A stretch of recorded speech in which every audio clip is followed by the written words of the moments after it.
Hello student, good morning. कैसे हो आप सभी? आई होप सब अच्छे होंगे।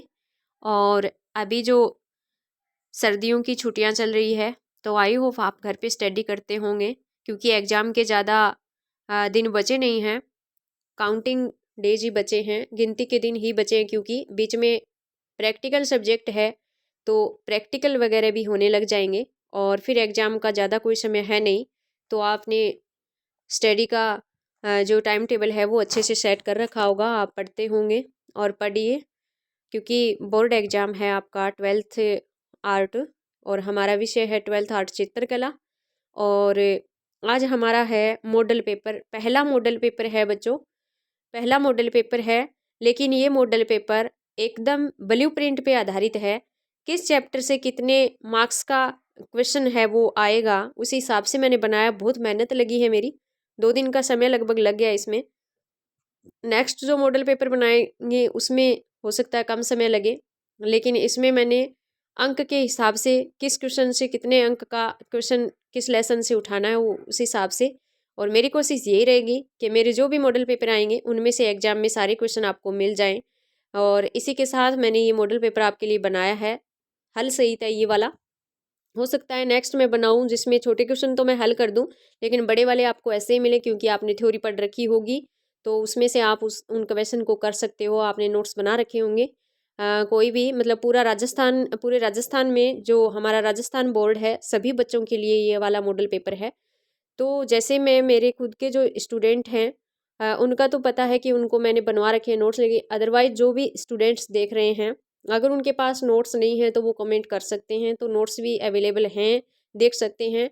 या मैं थोड़ा थोड़ा इंपॉर्टेंट जो क्वेश्चन है अगर समझाने की ज़रूरत है तो मैं क्वेश्चन के बड़े वाले क्वेश्चन हैं उनके भी मैं उत्तर डाल दूंगी मॉडल पेपर में, वो आप मेरे को कॉमेंट करके ज़रूर बताएं।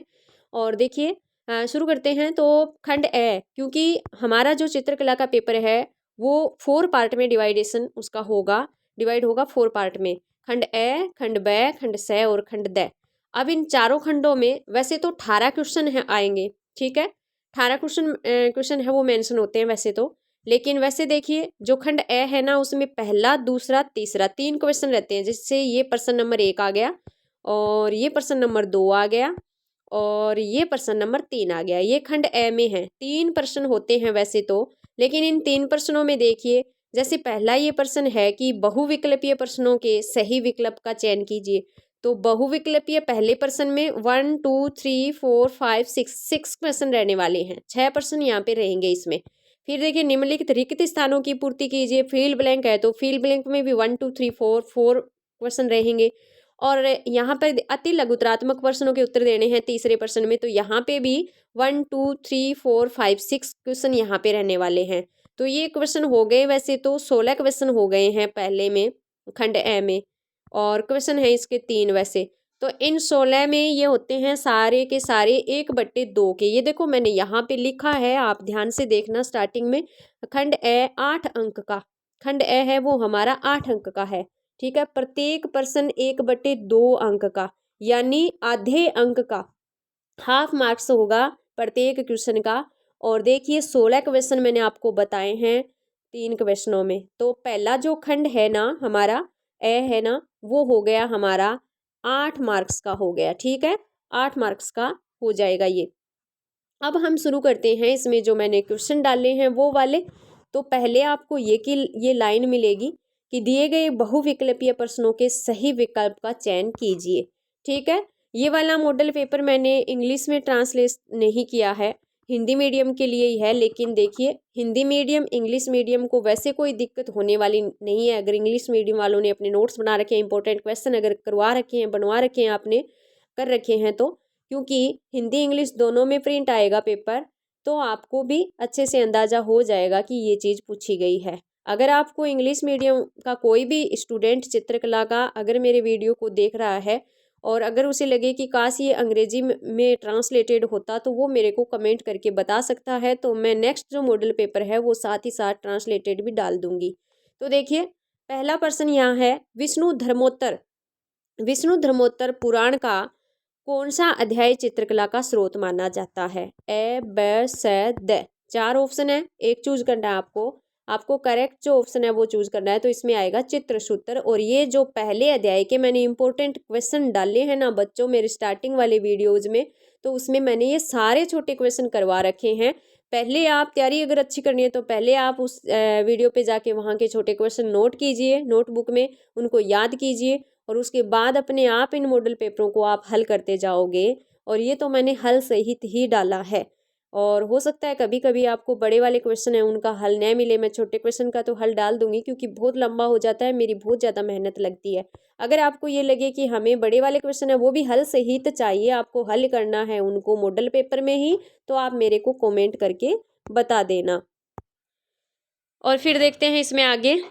दूसरा क्वेश्चन है, मेवाड़ में 1605 में रागमाला के चित्रकार कौन थे। अब देखिए रागमाला है ना, वो राजस्थानी चित्रशैली का एक विषय है, और जो बार बार चित्रित हुआ है, जो बार बार चित्रित होता है उसका वैसे क्या ही क्वेश्चन बनना, लेकिन इसका क्वेश्चन बना है। इसका मैं रीजन आपको बताऊंगी कि रागमाला का मैंने बताया हुआ है, आपको समझाते हुए समय भी मैंने बताया, क्योंकि मैंने शायद इस चैप्टर के भी राजस्थानी चित्रशैली के भी डाल रखे हैं छोटे क्वेश्चन, कि जहाँ पे डेट और चित्रकार का नाम दे दिया जाए ना, तो वहां पे इंपॉर्टेंट क्वेश्चन बनता है। तो देखिए मेवाड़ में, मेवाड़ शैली है ना राजस्थान की, मेवाड़ शैली में 1605 में रागमाला का चित्रांकन हुआ था। निसारदीन ने किया था। किसने किया था?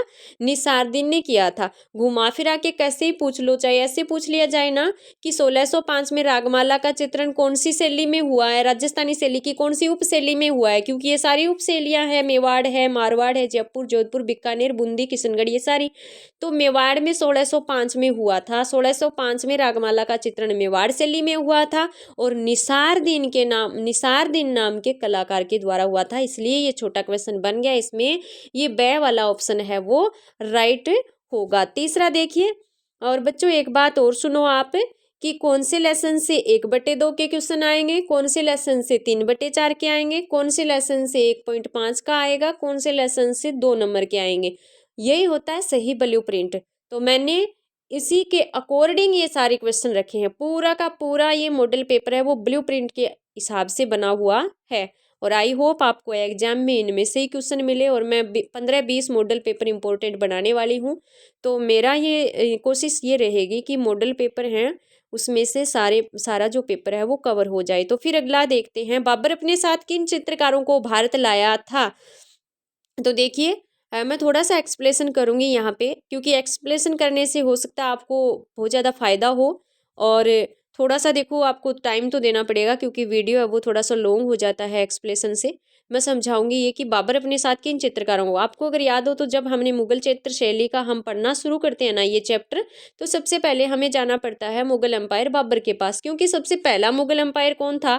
बाबर था। भारत में सबसे पहले प्रवेश बाबर ने किया था। मुगल साम्राज्य की स्थापना भारत में किसने की थी? बाबर ने की थी। कब की थी? 1526 में की थी। बैटल पूछ लिया जाए कौन सा था, युद्ध पूछ लिया जाए ना, वॉर कौन सा था, तो 1526 पानीपत वाला था। इब्राहिम लोदी को हरा करके और इन्होंने विजय हासिल करके और ये दिल्ली के सम्राट बन गए थे। तो ये यहाँ से क्वेश्चन भी हो गए आपके। फिर देखिए ये जो बाबर है ना, ये 1526 में तो शासक बने थे और 1530 में इनकी मृत्यु हो गई थी। तो इनका कार्यकाल है वो क्या था? बिल्कुल शॉर्ट था, और शॉर्ट कार्यकाल में नया नया साम्राज्य इन्होंने स्थापित किया था, तो इनको कला कार्य करवाने के लिए टाइम नहीं मिला होगा, लेकिन इनकी कला में रुचि थी। और ये बात कहाँ उल्लेखित है? उनकी जीवन गाथा जो है, इनकी जो बाबर की जो ऑटोबायोग्राफी है उसमें बाबरनामा में, कहाँ मेंशन है ये चीज़ें? बाबरनामा में है। बाबरनामा में इन्होंने बेहजाद और शाह मुजफ्फर का जिक्र किया है। उन्होंने बताया कि ये 2 कलाकार हैं जो मेरे साथ ईरान से यहाँ भारत आए थे। तो इससे देखकर पता चलता है कि बाबर की भी कला में रुचि थी। लेकिन यहाँ पे क्वेश्चन कौन सा पूछा है कि बाबर अपने साथ किन चित्रकारों को भारत लाया था? तो बेहजाद और शाह मुजफ्फर को लेके आया था। तो यहाँ पे दोनों ए बे मतलब दे वाला ऑप्शन है वो करेक्ट होगा आपका। बेहजाद और शाह मुजफ्फर को बाबर भारत लेके आए थे, और इनकी जो बाबरनामा या तुझके बाबरी इनकी जो ऑटोबायोग्राफी है उसमें उल्लेख किया है बेहजाद और शाह मुजफ्फर का। तो ये वाला क्वेश्चन, इसमें मैंने आपको 3-4 क्वेश्चन बता दिए हैं बच्चों, वहाँ से भी क्वेश्चन बन सकते हैं, और वो वाले भी नेक्स्ट मॉडल्स जो भी आएंगे उनमें आपको मिल जाएंगे। फिर देखिए, क्योंकि यहाँ तो मैंने जैसे देखो मुगल शैली में से अगर 2 क्वेश्चन 1/2 के रखने हैं तो 2 ही रख सकती हूँ, यहाँ पे ब्लूप्रिंट के अकॉर्डिंग है। नेक्स्ट जो मॉडल पेपर आएंगे उनमें चेंज कर करके और क्वेश्चन है वो आ जाएंगे इंपॉर्टेंट। नोरसनामा पुस्तक किसने लिखी? नोरसनामा दक्षिण चित्र शैली जो हमारा चैप्टर है चित्रकला में, नोरसनामा पुस्तक किसने लिखी थी? तो इब्राहिम द्वितीय ने लिखी थी, इब्राहिम द्वितीय ने लिखी थी। ये वाला ऑप्शन इसमें करेक्ट हो जाएगा। नेक्स्ट देखिए, पहाड़ी शैलियों में सबसे प्राचीन उपशैली कौन सी है? तो पहाड़ी शैलियों में सबसे प्राचीन उपशैली बसोली है। कौन सी है? बसोली शैली है। पहाड़ी शैलियों की जो बस उपशैलियां हैं ना, जो पहाड़ी क्षेत्र थे, बसोली, गुलेर, कांगड़ा, 3 उपशैलियां हैं। ठीक है। वैसे तो बहुत सारे क्षेत्र थे पहाड़ी शैली में जहाँ पर चित्रांकन का काम होता था, मंडी है, कुल्लू है, तो लेकिन बसोली, गुलेर, कांगड़ा पर इन जगहों पर बहुत ज़्यादा विकास हुआ था पहाड़ी शैलियों का। पहाड़ी शैली इसलिए कहा गया है क्योंकि ये जो क्षेत्र हैं वो पहाड़ी एरियाज में है और क्षेत्र के आधार पर जो शैलियाँ विकसित हुई थी, तो बसोली, कुल्लू, कांगड़ा, गुलेर, इसमें से बसोली है वो सबसे प्राचीन है। और वैसे बसोली, कांगड़ा, गुलेर, इन तीनों का हमें क्या करना है? वर्णन है वो इस चैप्टर में हमने पढ़ा था। तो सबसे प्राचीन पूछी है ना यहाँ पे, तो सबसे प्राचीन है ना वो बसोली है। ये वाला भी हमारा हो गया। नेक्स्ट है, भारत का पहला राष्ट्रीय कला विद्यालय कहाँ स्थापित किया गया था? तो ये किया गया था शांति निकेतन में। राष्ट्रीय मतलब जो अंग्रेजी प्रभाव होने की वजह से हमारी कला का पतन हो रहा था ना, तो वो वाला जैसे हमने बंगाल शैली में भी पढ़ा है और 7 का जो चैप्टर है उसमें भी वो आधुनिक राष्ट्रीयवाद है। और ये बंगाल शैली वाला चैप्टर है वो बंगाल से शुरू हुआ था। चित्रकारों को ये आ गई थी सूझबूझ कि अंग्रेजी प्रभाव की वजह से, यूरोपीय शैली के प्रभाव की वजह से हमारी कला का पतन हो रहा है। तो फिर उन्होंने शांति निकेतन में कला विद्यालय स्थापित करके और राष्ट्रीय कला की फिर से शुरुआत की थी। वो वाला चैप्टर है। मेरा एक्सप्लेनेशन आपको याद आ गया होगा और चैनल पे मैंने बहुत अच्छे से इन चीज़ों को बता रखा है। अगर बंगाल शैली का नहीं बताया है तो मैं ये एक वीडियो और उसमें डाल दूंगी।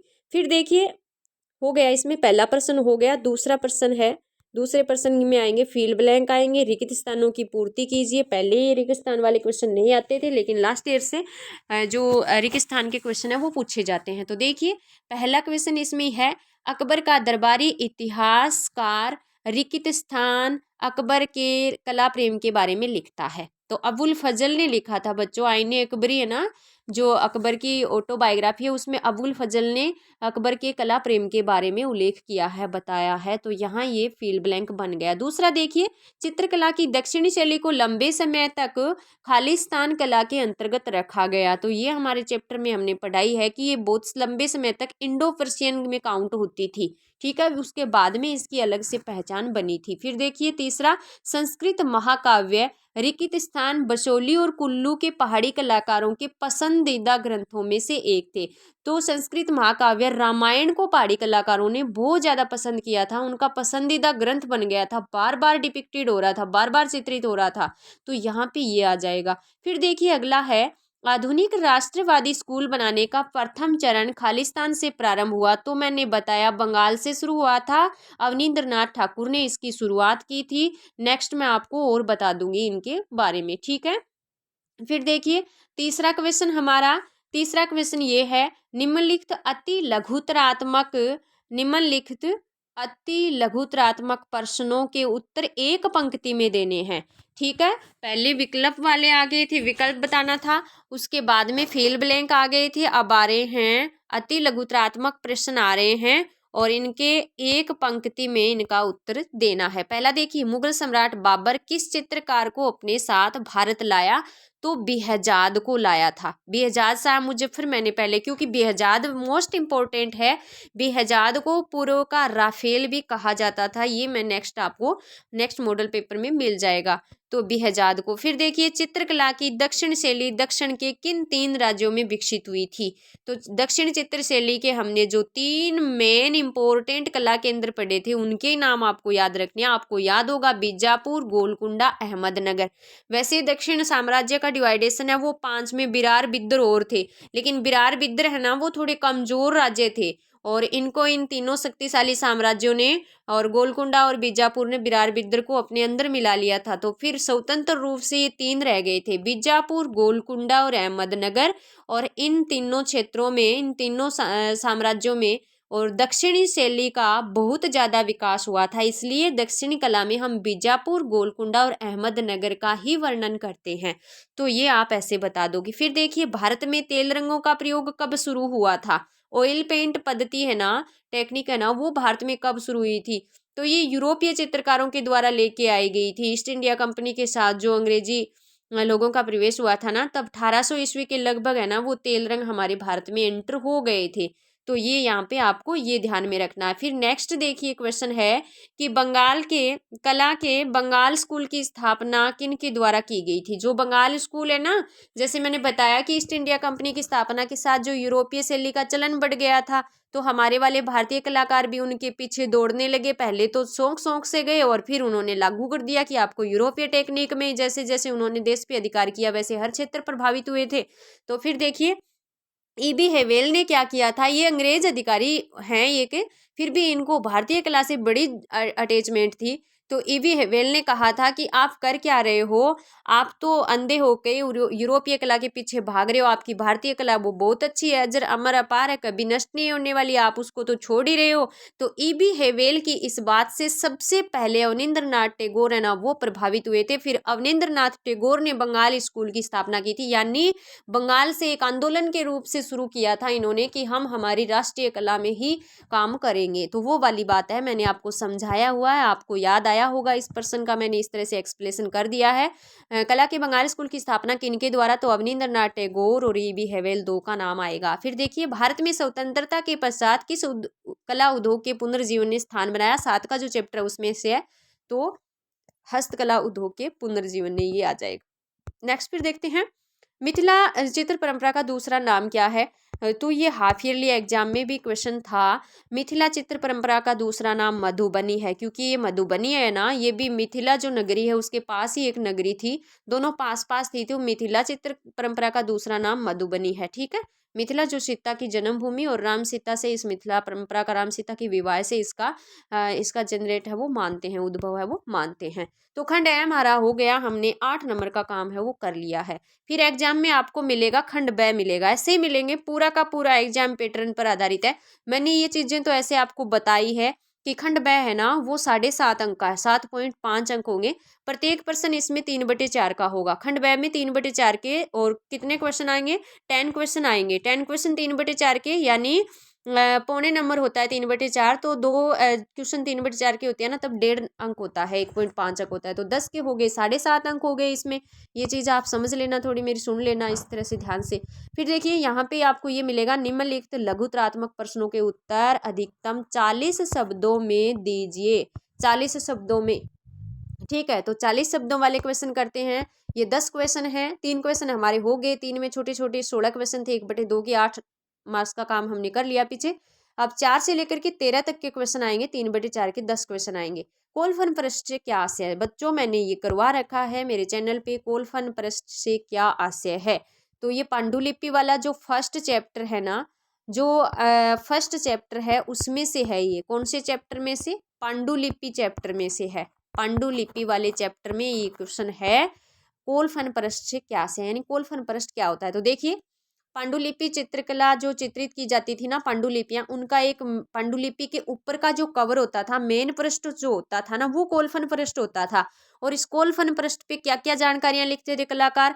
संरक्षक कलाकार संगठन, कार्य के पूर्ण होने की तिथि तथा स्थान आदि की सूचनाएं प्रदान करता था। यानी संरक्षक कौन से राजा ने इसको पांडुलिपि को चित्रित करवाया, किस कलाकार ने इसको चित्रित किया है, कौन से संगठन के द्वारा ये कार्य किया गया है, कार्य पूर्ण होने की जो दिनांक है वो, और कौन सी जगह ये कार्य, मतलब मेन जो इन्फॉर्मेशन है वो कोलफन पृष्ठ पे रहती थी। पांडुलिपि का मेन पृष्ठ होता है बच्चों कोलफन पृष्ठ, और इसके ऊपर महत्वपूर्ण जानकारियां वो अंकित होती है, आपको ये बताना है। ठीक है, फिर देखते हैं नेक्स्ट 3/4 वाला क्वेश्चन।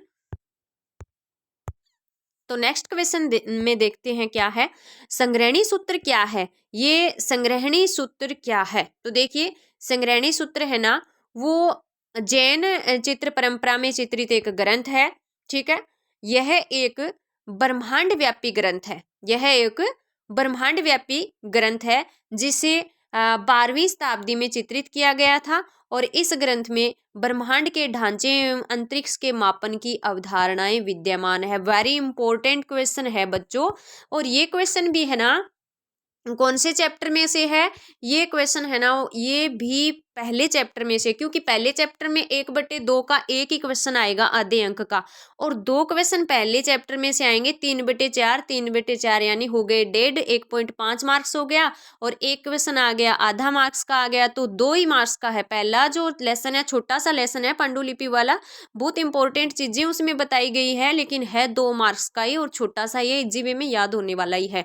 तो यहाँ पे 2 क्वेश्चन है ना, वो किसके है? पहला क्वेश्चन कर लिया कोलफन वाला 3/4 का, वो भी फर्स्ट चैप्टर से है, और संग्रहणी सूत्र है ना, ये भी पांडुलिपि वाले चैप्टर से है। तो संग्रहणी सूत्र क्या है मैंने आपको बता दिया, आप ध्यान से इस मॉडल पेपर में पढ़ लेना, नोट कर लेना, आपको याद हो जाएगा। पहले भी मैंने ये प्रश्न है वो मेरे चैनल पे करवा रखे हैं।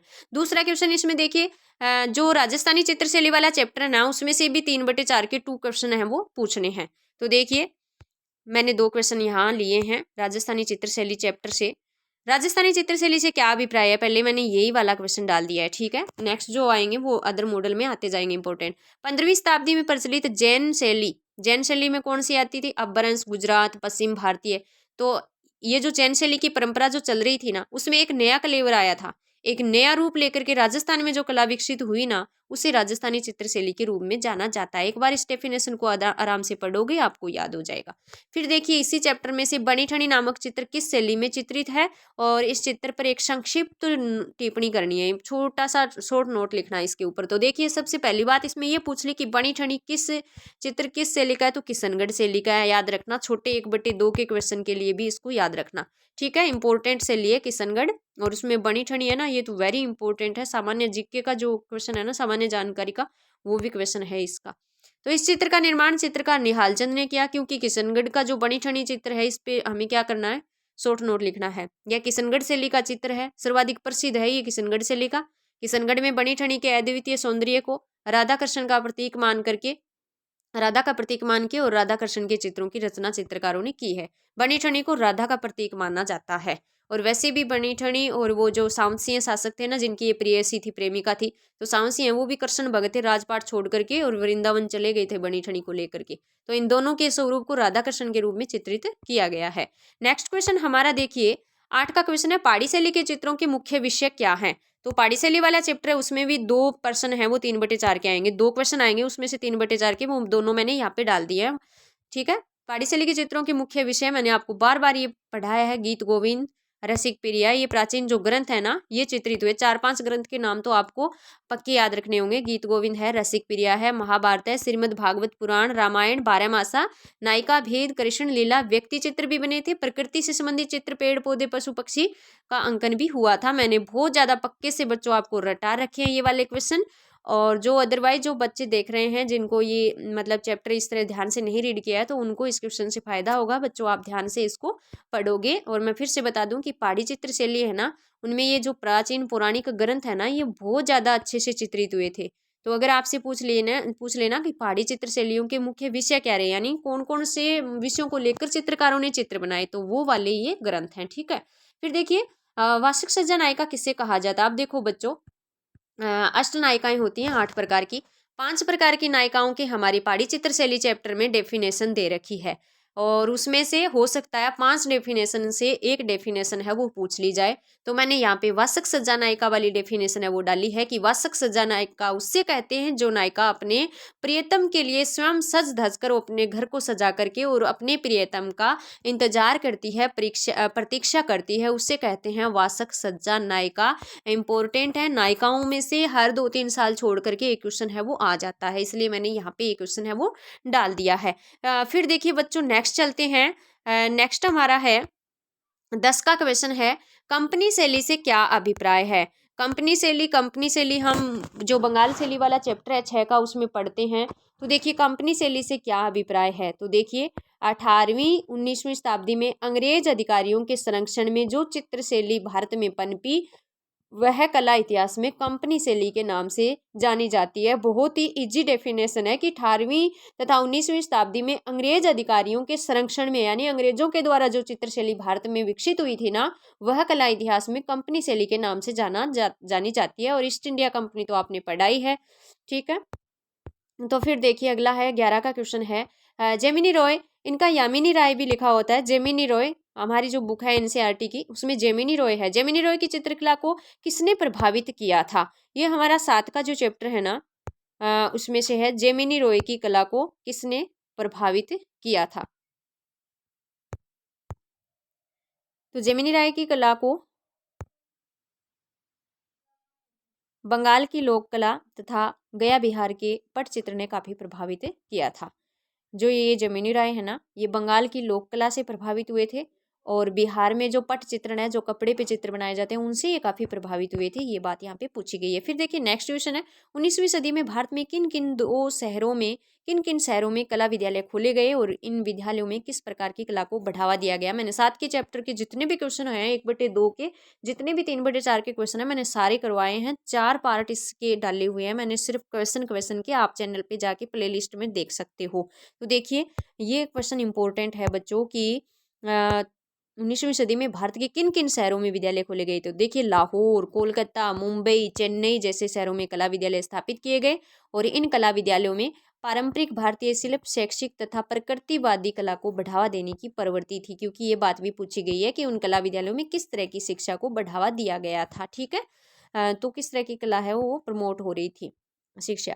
तो फिर देखिए नेक्स्ट क्वेश्चन, कलकत्ता समूह का गठन किन कलाकारों ने किया। यह समूह किस प्रकार की कला में विश्वास करता था। ये 13 का क्वेश्चन है। 3/4 के जो 10 क्वेश्चन है उनमें लास्ट का क्वेश्चन है खंड ब का।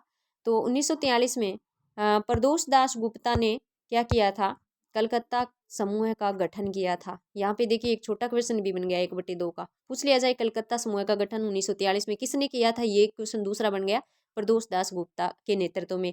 ये थे कलकत्ता कला समूह का गठन करने वाले मैन, और इनके सहायक कलाकार हैं, जो अन्य कलाकार हैं वो हैं निरोध मजूमदार, परितोष सेन, गोपाल घोष, रथिन मोइत्रा आदि। और यह समूह कौन सी कला में विश्वास करता है, ये पूछा है। तो यह समूह ऐसी कला में विश्वास करता था जो सार्वभौमिक हो, यानी सबके लिए हो, किसी एक विशेष समुदाय के लिए या कम्युनिटी के लिए या एक किसी संस्था के लिए नहीं। सार्वभौमिक होनी चाहिए, सभी की जगह होनी चाहिए, सभी के लिए होनी चाहिए तथा पुराने मूल्य से मुक्त होनी चाहिए। उनका ये मानना था कि नए मूल्य होने चाहिए, हाल फिलहाल जो सिचुएशन है वो दिखाई देनी चाहिए, पुराने मूल्यों से मुक्त होनी चाहिए। तो ये क्वेश्चन इंपॉर्टेंट है, कलकत्ता कला समूह है। ठीक है, तो हमारा हो गया है खंड ब भी हमारा हो गया है, और चलते हैं खंड स में। अब देखो बच्चों, खंड स में 3% होंगे। कितने आएंगे? 3% आएंगे, 14, 15, 16, 3% खंड स में आएंगे। और खंड स में जो क्वेश्चन आएंगे ना, 3 क्वेश्चन, और प्रत्येक क्वेश्चन 1.5 अंक का होगा, यानी 1.5 नंबर का होगा। सीधी सी भाषा में मैं आपको बताऊं कि 1.5 नंबर का होगा, 1.5 का। अब देखिए ये जो खंड स है वो हो गया 4.5 अंक। ठीक है, 4.5 अंक का। ठीक है, 4.5 अंक इस खंड स से हमें मिलने वाले हैं। और इनके जो शब्द संख्या है वो 150, 200 रहेगी। या आप 150 भी लिख सकते हो और 200 भी लिख सकते हो। तो देखिए देखते हैं इसमें। हाँ, इसमें जो क्वेश्चन आएंगे वो अथवा में आएंगे, स और द में जो आएंगे वो अथवा में आएंगे। जैसे एक क्वेश्चन दे दिया, उसके अथवा में आपको जो अच्छे से याद है वो आपको कर लेने हैं। तो देखते हैं किस तरह के क्वेश्चन हैं। तो देखिए इसमें, एक मिनट, इसमें मुगल कालीन चित्रकला का परिचय दीजिए। मैंने ये वाला प्रश्न यहाँ पे डाला है। तो मुगल चित्रकला लघु चित्रकला की एक शैली है। परिचय देना है, उसके बारे में शॉर्ट में थोड़ा बताना है। मुगल चित्रकला लघु चित्रकला की एक शैली है। भारत में मुगल चित्रकला का विकास 16वीं शताब्दी से 19वीं शताब्दी के मध्य हुआ। शताब्दी ध्यान में रखना इंपॉर्टेंट है। यह वह समय था जब मुगलों ने भारत के बड़े हिस्से पर शासन किया था। मुगल कला की शुरुआत बाबर ने की, जिसे हुमायूं ने आगे बढ़ाया, और इसका विकास अकबर, जहांगीर और शाहजहां के शासनकाल में अधिक हुआ था। मुगल चित्रकला का रूप फारसी और भारतीय शैली का मिश्रण होने के साथ ही विभिन्न सांस्कृतिक पहलुओं का संयोजन भी है। तो देखिए, मुगल चित्रकला एक लघु चित्र शैली है। आप, और मुगलों ने काफ़ी लंबे समय तक भारत में शासन किया था, उस समय इसका विकास हुआ था।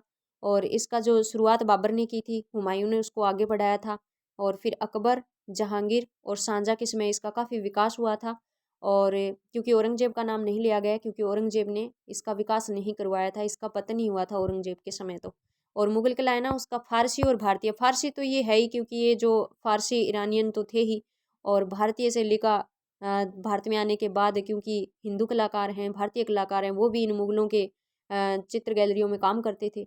तो फारसी और भारतीय का मिश्रण रूप है। साथ ही भारत की सांस्कृतिक जो संस्कृति है उसका प्रभाव भी पड़ा था। तो विभिन्न सांस्कृतिक पहलुओं का संयोजन इसको कह सकते हैं। तो ये वाला हमारा हो गया है 1.5 का जो क्वेश्चन है वो। इसके अथवा में कौन सा क्वेश्चन है देखते हैं।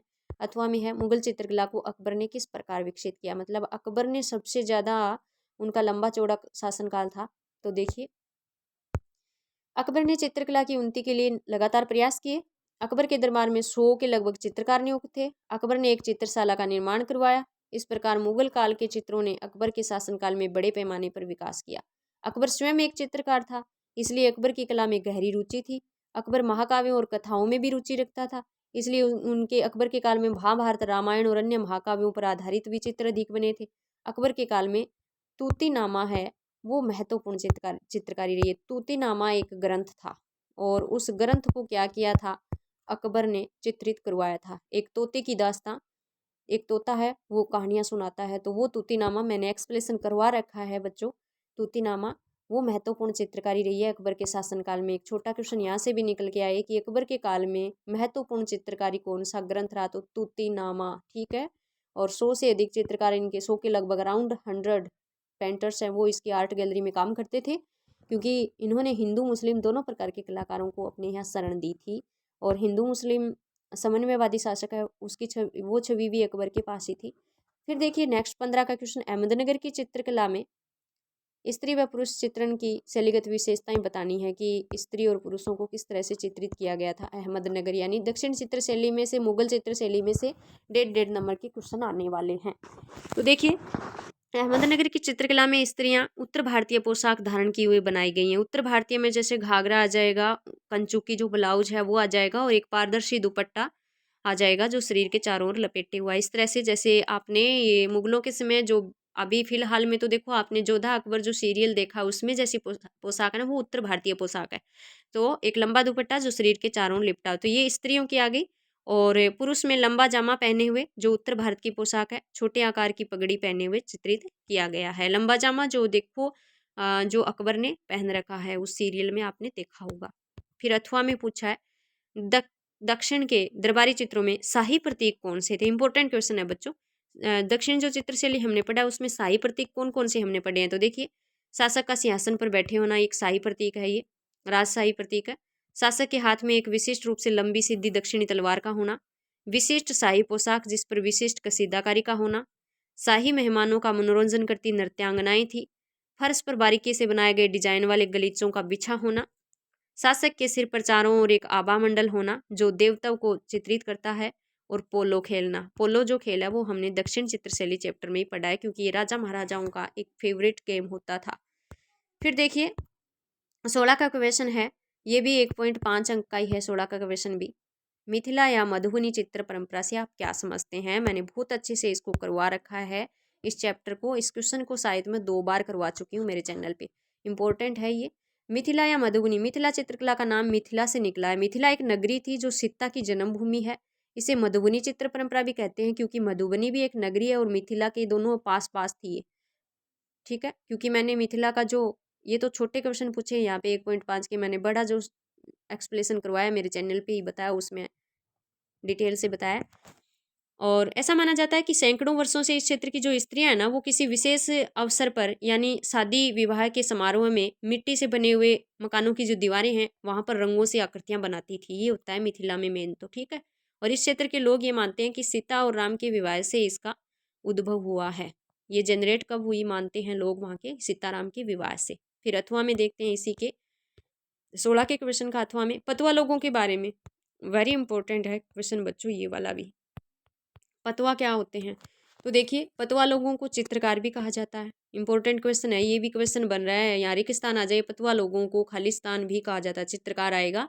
ये लोग उन समुदायों से संबंधित हैं जो पश्चिम बंगाल के, ये लोग कहाँ कहाँ रहते हैं पतवा वाले, एक सोसाइटी है इनकी, ये समुदाय है मिदनापुर, वीरभूम, बांकुरा क्षेत्रों के आसपास, बिहार और झारखंड के कुछ हिस्सों में ये लोग रहते हैं। अब देखिए इनका क्या काम है, पात्र चित्रण करते हैं ये, और पात्र चित्रण करना इनका खानदानी व्यवसाय है। ठीक है। ये लोग गाँव में घूम घूम करके अपनी पात चित्रकारी को दिखाते हैं, और जो पातों के ऊपर, पात के ऊपर जो उन्होंने कथा चित्रित की है ना, उस कथा को गा गा करके ये सुनाते हैं। उसके बाद लोग उनको नगदी या कुछ उपहार दे देते हैं। वेरी इंपॉर्टेंट है, आप ध्यान से पढ़ लेना। मैंने पहले भी इनका करवा रखा है चैनल पे, इसलिए ज़्यादा टाइम इसमें मैं नहीं दूंगी, फिर भी मैंने समझा दिया। आप देखिए लास्ट खंड द में आते हैं। ठीक है, आज हमारा 40-45 मिनट का लगभग होने वाला है वीडियो। कोई बात नहीं, मॉडल पेपर है, इंपॉर्टेंट है, थोड़ा टाइम दे देना बच्चों, आपको फ़ायदा होगा। तो इसमें देखिए खंड द में बच्चों 2 ही प्रश्न आएंगे। ठीक है, दोनों प्रश्न के अंक हैं 2-2, तो ये खंड द है ना, ये 4 मार्क्स का हो जाएगा हमारा। ठीक है, तो खंड द में बड़े क्वेश्चन आएंगे। निम्नात्मक प्रश्नों के उत्तर लगभग 250 शब्दों में देने हैं आपको। तो सबसे पहले मैंने हमारे जो 2 चैप्टर है ना, एक तो राजस्थानी चित्रशैली और एक हमारा 7 का चैप्टर, इन 2 चैप्टर से ही दे रखे हैं ब्लू प्रिंट के अकॉर्डिंग बड़े क्वेश्चन इस बार। एक तो राजस्थानी चित्रशैली में से बड़ा क्वेश्चन आएगा। तो मैं आपको अभी बता दूं कि राजस्थानी चित्रशैली में लास्ट ईयर जो आई थी उस शैली को आप छोड़ सकते हो। वैसे तो मैंने मेरे बच्चों को पढ़ाई है वो वाली भी, उसको छोड़ करके बाकी जो शैलियाँ बचती है ना, राजस्थानी चित्रशैली की उपशैलियाँ जो भी बचती है ना, वो सारी आप एक एक करके रट लेना, उनमें से बड़े क्वेश्चन, और वो सारी मैं मेरे मॉडल पेपर में डालने वाली हूँ एक एक करके। आज मैंने डाला है राजस्थानी चित्रशैली की विभिन्न शैलियों का वर्णन और उनकी विशेषताओं को उदाहरण से ही समझाइए। मैंने शैलियों की विशेषताओं पर ज़्यादा जोर दिया है, ये क्वेश्चन मैंने डाला है। शॉर्ट सारी शैलियों का इसमें पढ़ लेंगे शॉर्ट। ठीक है, तो देखिए देखते हैं राजस्थानी चित्रशैली की विभिन्न शैलियों का वर्णन और उनकी विशेषताओं को उदाहरण सहित समझाना है। सबसे पहले राजस्थानी चित्रशैली। तो देखिए, राजस्थान प्रदेश में चित्रकला की समरसाली परंपरा रही है। यह राजाओं के राज्य और ठिकानों से संबंधित है। यह राजपूत चित्रकला थी जो मुख्य रूप से 17वीं और 18वीं शताब्दी के दौरान राजपूताना के शाही दरबार में विकसित हुई थी। ये राजस्थानी चित्रशैली का परिचय इंपॉर्टेंट है, आपको पता होना चाहिए। ठीक है, मैंने नोट्स में करवा रखा है आपको, और अदरवाइज जिन बच्चों को नहीं करवा रखा है, जिनको ये ध्यान में नहीं आया है, तो आप यहाँ इससे इनको ध्यान से नोट्स इनके बना लीजिए। फिर देखिए हम पढ़ते हैं थोड़ा थोड़ा राजस्थान की विभिन्न शैलियों के बारे में। सबसे पहले हमारी पहली शैली कौन सी है? मेवाड़ शैली। तो देखिए, मेवाड़ शैली में चित्रकला पाठ्य प्रस्तुतियों से धीरे धीरे दूर होकर के धीरे धीरे दूर होकर के, और ये क्या हो गई थी, दरबारी गतिविधियों और राजघराने में बदल गई थी। मेवाड़ के कलाकार आमतौर पर प्रमुख रूप से लाल पीले रंगों का और चमकीले रंगों को पसंद करते थे। मेवाड़ शैली में पुरुष आकृतियां लंबी, चेहरा गोलाकार। क्यों? मैंने बताया आपको कि मैं इन शैलियों की इस प्रश्न में विशेषताओं पे ज़्यादा जोर दूंगी, क्योंकि वैसे मैं एक एक शैलियों को डालने वाली हूँ नेक्स्ट जो भी मॉडल्स आएंगे उनमें। यहाँ मैं सिर्फ ये विशेषताओं पे ही ज़्यादा जोर दूंगी। तो देखिए, हाँ, चेहरा गोल अंडाकार है, चिबुक और गर्दन भारी है। चिबुक होती है ठूडी, जो हमारी ठूडी होती है ना वो, और गर्दन भारी बनाई गई है मेवाड़ शैली में पुरुषों की। और स्त्रियों की जो आंखें हैं वो मीनाकृति है। मीनाकृति का मतलब मीन प्लस आकृति, मीन मछली होती है, मछली के आकार जैसी। ठिगना कद है, ज़्यादा लंबा नहीं है, भरी हुई चिबुक है, ठूडी है, यहाँ से मांसल ठूडी है, मोटी ताजी। फूले हुए अधर हैं, अधर होठ होते हैं बच्चों। नासिका नथ युक्त है, महिलाओं को नाक में नथ पहनाई गई, नासिका नाक होती है। कपोलों पर झूलते बाल, कपोल हमारे गाल होते हैं और गालों पर झूलते बाल हैं। ये महिलाओं की विशेषता है मेवाड़ शैली में, तो इम्पोर्टेंट है, आपको अच्छे से नोट करना है इस बात को। ठीक है, फिर देखिए यहाँ रंगों की विविधता, अलग अलग प्रकार के रंग हैं, और यहाँ पे अलग अलग प्रकार के पशु भी, जैसे हाथी, घोड़े, शेर, हिरण। पक्षियों में क्या बनाया मेवाड़ में? चकोर पक्षी को, हंस को, मयूर को, बगुला को, सारस को आदि का चित्रण हुआ है। तो देखिए, मैं इंपॉर्टेंट इसलिए बता रही हूँ कि बाय द वे अगर आपसे पूछ लिया जाए कि मेवाड़ में पुरुष आकृतियों की विशेषता बताइए, तो आपको ये पुरुषों वाली बतानी है। महिला आकृतियों की विशेषता बताइए, तो आपको महिला स्त्रियों की कैसी आंखें हैं, कैसे नाक, कैसा कद है, इस तरह से बताना है। अगर आपसे पूछ लिया जाए कि मेवाड़ शैली में किस तरह के पशु पक्षियों का चित्रण हुआ है, तो हाथी, घोड़े, हिरण, और पक्षियों में चकोर, हंस, मयूर, बगुला, सारस आदि का चित्रांकन हुआ। तो ये इस तरह से हमारे सब्जेक्ट में इंपॉर्टेंट बातें निकल के आती है। नेक्स्ट हमने मेवाड़ से फिर चलेंगे, हम 2 नंबर पे बूंदी के पास चलेंगे, बूंदी शैली का पढ़ेंगे, विशेषताओं के अकॉर्डिंग पढ़ना है हमें।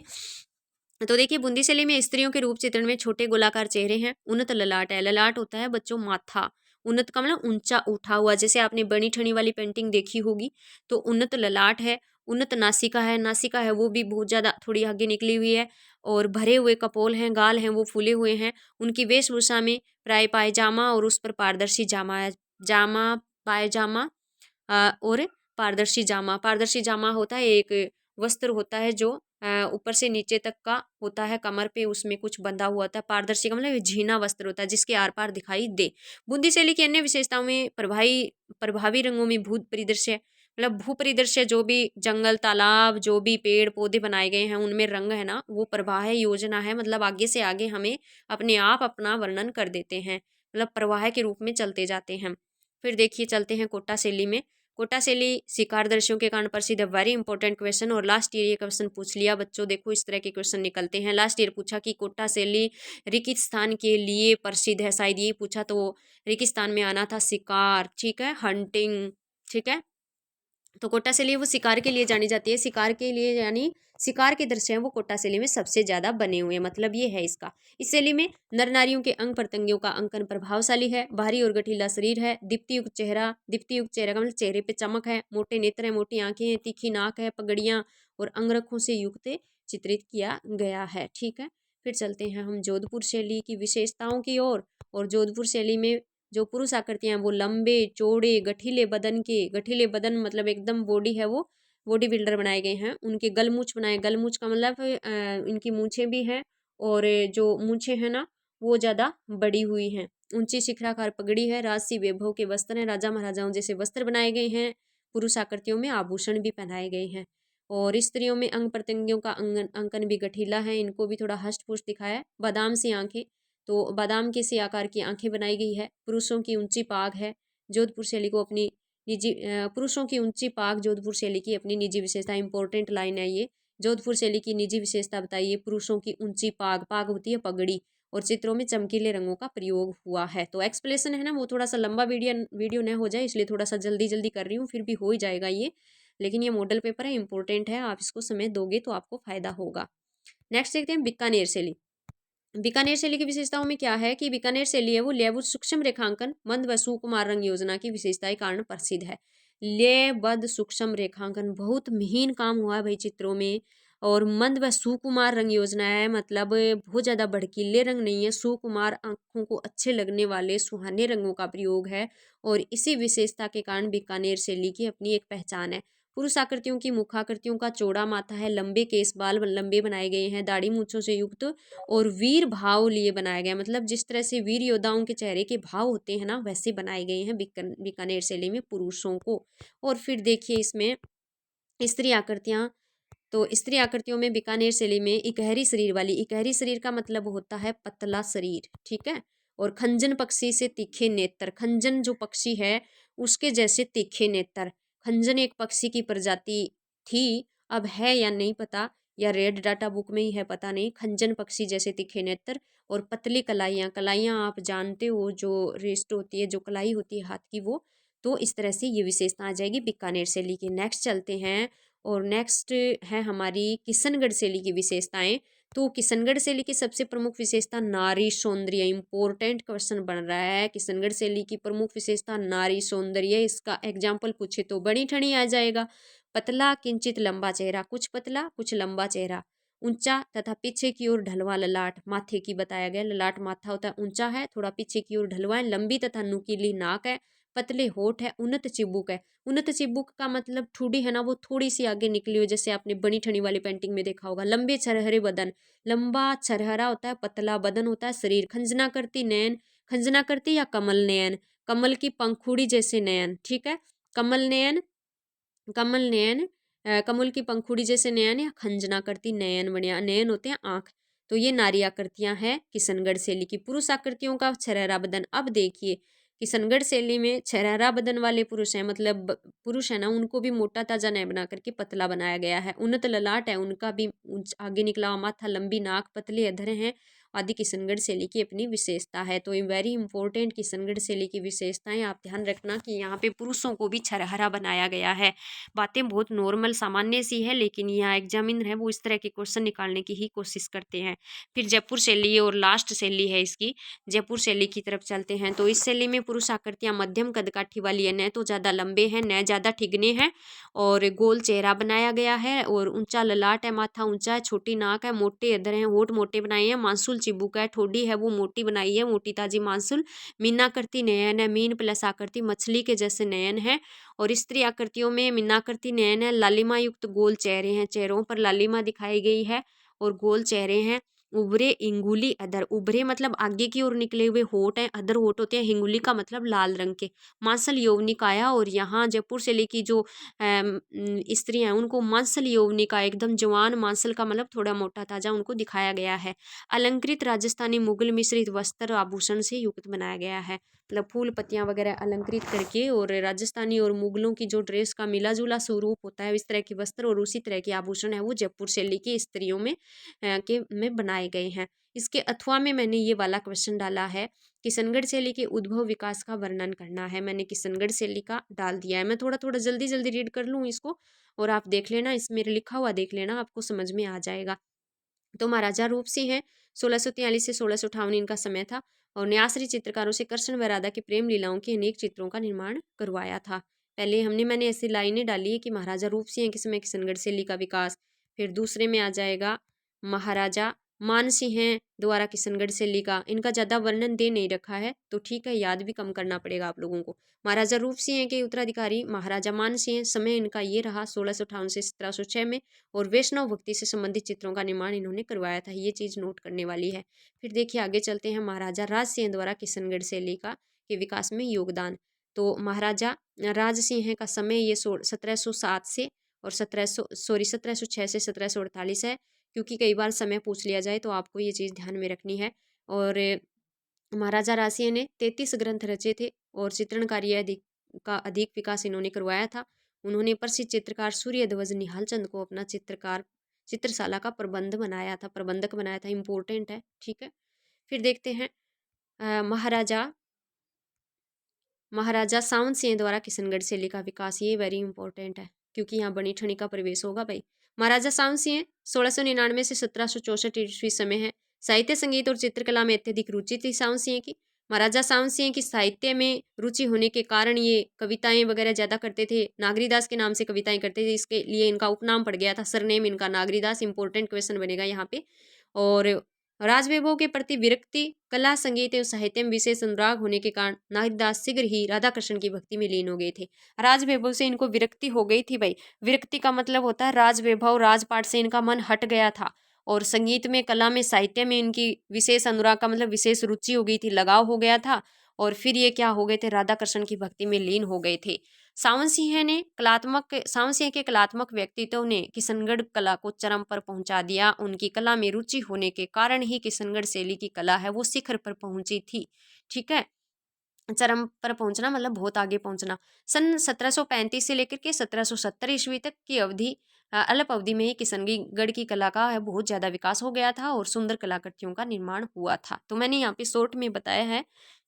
फिर देखिए इन शासकों का एक आश्रित कलाकार था, किशनगढ़ शैली का मुख्य कलाकार है ये।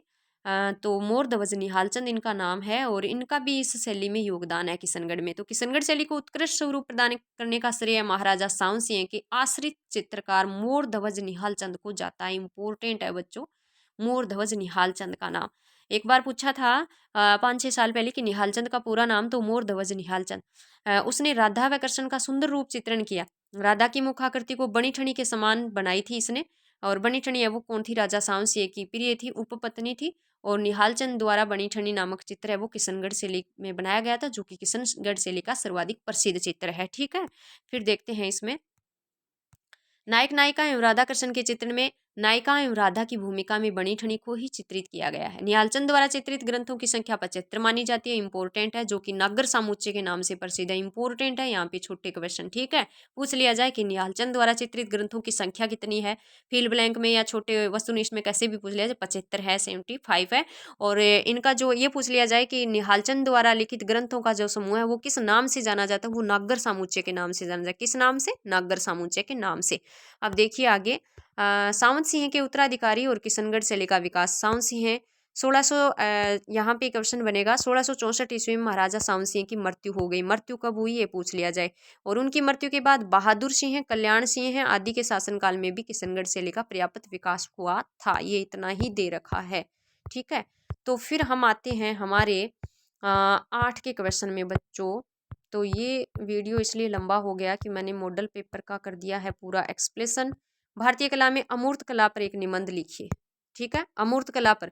तो जो अनटाइटल जो कला थी उसमें एस एच रज्जा है, उसका महत्वपूर्ण योगदान है।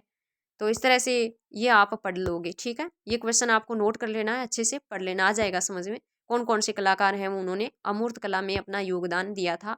और अमूर्त कला है उनका 1960 से 1970 का जो दशक है वो किस तरह से गुजरा था, क्या बना था उसमें, ये आ जाएगा। और इसके अथवा में मैंने दिया है राम किंकर बेज की मूर्ति शिल्प। राम किंकर बेज की मूर्ति शिल्प संथाल परिवार। संथाल परिवार है ना, ये एक मूर्ति शिल्प है। किसने बनाया? राम किंकर बेज ने बनाया। एक छोटा इंपॉर्टेंट क्वेश्चन बन गया। और इनकी विशेषताएं पूछी है इस प्रश्न में, तो संथाल परिवार मूर्ति शिल्प की प्रमुख विशेषताओं का वर्णन करना है। तो ये एक खुली हवा में और बड़े पैमाने पर खुली जगह में बनाया गया है। 1937 में राम किंकर बेज ने बनाया। इंपॉर्टेंट क्वेश्चन यहाँ बन गया ये, ठीक है। 1937 में राम किंकर बेज ने बनाया था ये। नेक्स्ट फिर इस मूर्ति शिल्प की विशेषताओं की तरफ बढ़ते हैं। तो मैंने पॉइंट बना के डाल दिया ऐसे कि इस मूर्ति शिल्प की प्रमुख विशेषता निम्नलिखित है। पहला पॉइंट, विषय वस्तु। अब है क्या ये मूर्ति शिल्प? तो इस मूर्ति शिल्प में एक संथाल परिवार बनाए हुए हैं, ठीक है। एक संथाल परिवार को बनाया गया है। सीधे से भाषा में मैं बता दूं आपको कि इसमें एक संथाल आदमी है और उसका पूरा परिवार बनाया है, जो अपने बच्चों को एक डंडे से बंधी 2 टोकरी में लेकर जा रहा है। उसने अपने कंधे पे एक डंडा, एक टोकरी आगे एक टोकरी पीछे है, उसमें बच्चों को बैठा रखा है। उसके साथ पत्नी है और एक कुत्ता भी साथ में चल रहे हैं। ये मूर्ति बनाई है राम किंकर बेज ने पूरी की पूरी। और मूर्ति खुद बयां कर रही है कि ये परिवार है ना, वो एक स्थान से दूसरे स्थान पर रोटी रोजी के लिए जा रहा है। इतना अच्छा मतलब टाइटल है इसका। और संभवतः इसमें यह बताया जा रहा है कि एक परिवार का पलायन है वो एक जगह से दूसरे स्थान पर हो रहा है और वे अपने साथ जो थोड़ा बहुत सामान है उससे भी लेकर जा रहे हैं। ये संथाल परिवार अपनी रोटी रोजी के लिए पलायन कर रहा है। इम्पोर्टेंट है ये, ठीक है। अब देखिए ये इसकी विषय वस्तु आगे भी में के चीज डाली है, ठीक है। फिर आगे देखो दूसरी है इसका स्मारकीय स्थिति। वो जो स्मारक है इसकी स्थिति क्या है? तो कलाकार इस मूर्ति शिल्प को स्मारकीय स्थिति प्रदान करता है। मूर्ति गोल बनाई गई है ताकि हम इसे हर तरफ से देख सकें। स्मारकीय स्थिति भी इसकी बहुत अच्छी है। फिर देखो इसमें तीसरा पॉइंट मैंने ये डाला है कि इसमें निर्माण जो सामग्री है वो क्या क्या है, मतलब कौन सी सामग्री से मूर्ति शिल्प बनाया गया है। तो ये महत्वपूर्ण सामग्री से बनाया गया है। कलाकारों ने संगमरमर, लकड़ी, पत्थर जैसे पारंपरिक पुराने माध्यम नहीं लिए हैं इसमें, बल्कि जो नए जो प्रतीक है जैसे सीमेंट को प्राथमिकता दी है इसमें। सीमेंट और बजरी से बना हुआ है ये, कंक्रीट से। सीमेंट को छोटे पत्थरों के साथ मिलाया गया है कंक्रीट के साथ, और धातु के कवच की संज्ञा में उसे एक विशेष रूप में दिया गया है। फिर धातु का काम भी है इसमें। तो एकदम से न्यू जो मीडियम है ना मूर्ति के, उससे बनाया गया। ये प्राचीन माध्यमों को नहीं अपनाया गया। निर्माण सामग्री वाला भी हो गया। फिर इसका महत्व क्या है? तो देखिए इस मूर्ति शिल्प का महत्व इसलिए है कि इसे भारत में पहली आधुनिकतावादी मूर्ति माना जाता है। इसका महत्व इसलिए है कि मतलब नए माध्यम में निर्मित हुई थी, पहली आधुनिकतावादी मूर्ति है ये। इंपॉर्टेंट बात है ये। इस मूर्ति को कला भवन के, शांति निकेतन में जो कला भवन है ना उसके बाहर इसको रखा गया है, ठीक है ना। तो ये हमारा मॉडल पेपर था बच्चों। लगभग हो गया ये 52-53 मिनट का। मैंने काफ़ी जल्दी की है, फिर भी हो सॉरी, मैंने काफ़ी जल्दी जल्दी समझाने का प्रयास किया है, फिर भी ये थोड़ा सा बड़ा हो गया। क्योंकि पढ़ने वाले बच्चे तो देखो लॉन्ग वीडियो को भी अच्छे से देखेंगे क्योंकि बेनिफिशियल है ये। लेकिन फिर भी मेरे को ये कि बच्चे है ना वो मतलब ज़्यादा मोबाइल से अटैच न रहें ज़्यादा देर तक, थोड़ी देर में, और उनको इम्पोर्टेंट सामग्री है वो मिल जाए। तो हमारा पूरा का पूरा मॉडल पेपर है एकदम से ब्लू प्रिंट पर आधारित है बच्चों। आप इसको नोट कर लोगे और आई होप इसमें से भी क्वेश्चन मिले। नेक्स्ट जो मॉडल पेपर मैं डालूँ उसमें से भी क्वेश्चन मिले। जो भी 15-20 मॉडल पेपर बनाने की मैंने मनसा बनाई है, हाँ ठीक है, मेहनत बहुत ज़्यादा लगती है, बहुत ज़्यादा मेहनत, बहुत ज़्यादा टाइम लगता है, लेकिन फिर भी मैं सोच रही हूँ कि मॉडल पेपर से आपको अच्छे से फ़ायदा हो जाए। और इनमें से जो काफ़ी सारी चीज़ें ऐसी है, अभी तक तो देखो थोड़ा समय हुआ है चैनल को शुरू किए हुए, तो ए टू जेड सारी चीज़ें तो नहीं मिल पाएंगी अभी तो। आगे मैं कर रही हूँ कोशिश उनके लिए भी, लेकिन बहुत सारी चीज़ें ऐसी हैं, इनमें से बहुत सारे चैप्टर ऐसे हैं वो मैंने करवा दिए मेरे चैनल पे। तो आप मेरे चैनल पे जाके प्लेलिस्ट है 11वीं 12वीं की अलग अलग, तो उसमें आप देख सकते हैं, सारे की सारी वीडियो आपको मिल जाएंगे। और 4-7 का जो चैप्टर है वो बच्चों 4 मार्क्स का वेरी इंपॉर्टेंट है। मैंने 4 पार्ट में उसके क्वेश्चन आंसर हैं वो डाल दिए हैं, छोटे छोटे वाले, बड़े तो रह ही गए हैं, बड़े तो मॉडल पेपर में मैंशन करूँगी। तो आप नोट्स बनाइए, याद कीजिए, और फिर भी अगर आपको लगे कि मैम ने हमारे लिए मेहनत की है तो आप इसको लाइक और सब्सक्राइब कर दीजिएगा। धन्यवाद बच्चों।